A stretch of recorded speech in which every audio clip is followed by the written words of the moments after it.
I'm Jon Myers, the world's best mediator, and welcome to my channel.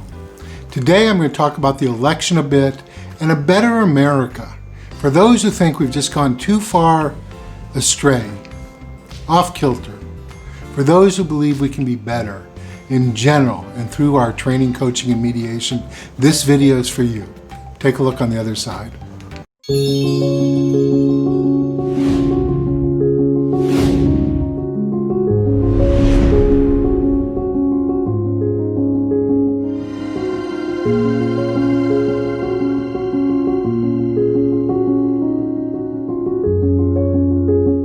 So for those who don't know, I have a phenomenal story, and there's several parts of it. One is the very deep background I had coming out of Scranton, Pennsylvania.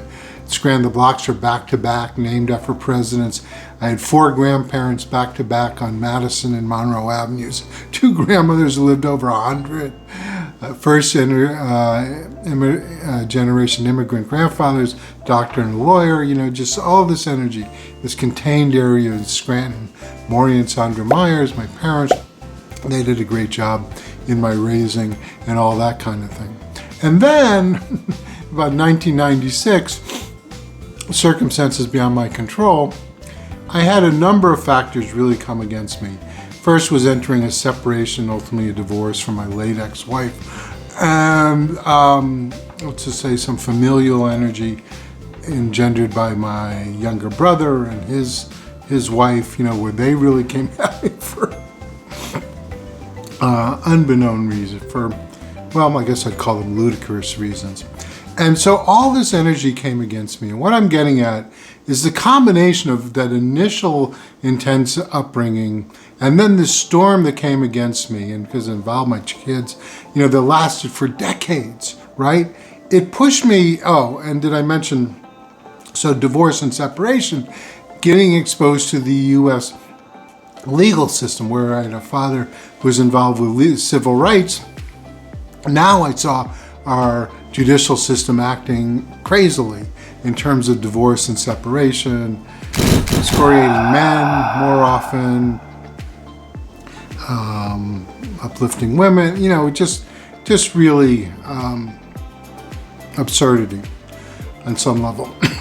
So what I say, because I wouldn't yield, and the third factor with my upbringing and my courts and even family thing, was that I wouldn't yield, right? I just found within me these reservoirs and reservoirs of strength to stand for what was right and just fair.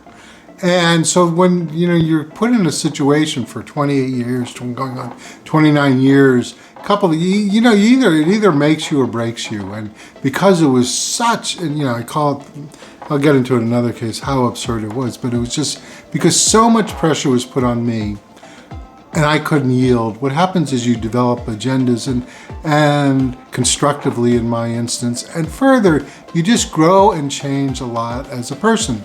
So where I see myself as foremost, in turning lemons into lemonade, challenge into opportunities, and that's what brings me to the threshold of the election and what's going on now. And so I see Kamala Harris, Vice President, former President Donald Trump, and I just want to speak to a couple positive, because what's lost and where my advocacy is unique is I really want to see what's best in a healing even sense for America. Because if we're honest, I don't know everything, but I know we've gotten out of control. The latest is these attempted assassinations. It's just calm people. And I do societal champion training so people can become these people. Calm people have to stop and say what's going on now is not right. And one key component, and I see, is the this win at all costs. But anyway, let me talk about a few strengths first of each of the candidates, and then talk about the larger America, I suppose. But for Kamala Harris, Vice President Harris, her movement towards populism, the people, bringing an upbeat thing, forward-looking kind of thing. Those are all good ideals. and a great turn. And I can only add to that to really, effectuate those kind of things in America right now, it's just going to really take the roll up the sleeves approach and really dig in. Look at things like gun violence in cities like Chicago, and years ago I saw Philadelphia with burned out and just America is hurting in some ways. And so we've got to really rebuild. And if we really want to focus on people and uplifting, it's just going to take real work. And even like I would lovingly suggest to Vice President Harris, to maybe take one American city and make it an example of how we can renew and rebuild. But, and what I'm saying is we have to do it for real. And as far as former President Trump, I think he gets in his own way. And for a long time, people rode that and, applauded the comedic effect is sort of surely waning. But I believe we'd be remiss as a country to not understand that there is a legitimacy to his candidacy, whether I've supported him or not. And that legitimacy is that the American system in many ways is broken. Be it healthcare, be it political, certainly in our precious legal system, economic, our media, and I think fundamentally what I'm getting at is that my own experience suggests is that there's a dishonesty. And I saw it through divorce and people advocating for things for my children who didn't even know my children in a false way. So it's just that we're broken. And if our legal system, for instance, isn't operating fairly, then what have we got as a nation? So I think the legitimacy, however people, his haters, want to deny it, is that he tapped into a dishonesty within our American system. And whether people personally know it or not, I think on some level intuitively they know that America can do better, and America in some ways is acting dishonestly. And that, by the way, that brings in enemies from outside. It makes us weaker on the inside.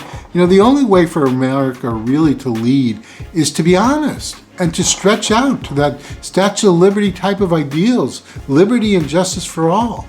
That's what we need as people and as a country. So what I'm encouraging is to say that over these next 50 days of an election, that we see that we work to bring out the best in each of these candidates. We recognize that Vice President Harris wants to talk about people and rebuild in a way, and let's appropriately hold her feet to the fire to make sure that she's got plans and and actions to actually do that. And President Trump, former President Trump, has spoken to a dishonesty within our system, and let's at the same time appropriately hold his feet to the fire about doing it constructively.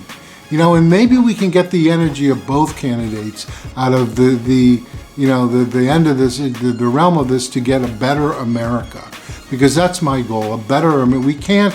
I want to come back to that point of just like win at all costs. I'm sorry.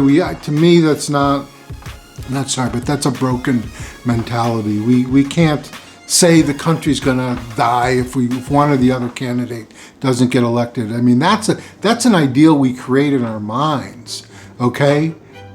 When you play a basketball games, you don't have people running in the stands to shoot baskets or bringing out weapons to hit other people. There are rules. There's a tenacity, and America's got to have some guidelines and tenacity about our discussion. And that discussion is, at Wimbledon they say, a true champion is one who can look at victory or defeat and treat it the same. We have to develop this notion that we're one nation, and discourse is necessary, interaction, and that we're going to shake hands at the end, and the pledge is to be a better America. So you could check out our website, to see how I do the coaching, training, and mediation to create societal champions, okay, and to create, those who want to care about their success and better the overall whole, okay? So that's my view on the election, that we need these real people to say we need a better America. That's what matters first and foremost, and we'll live with the outcome no matter what happens from there.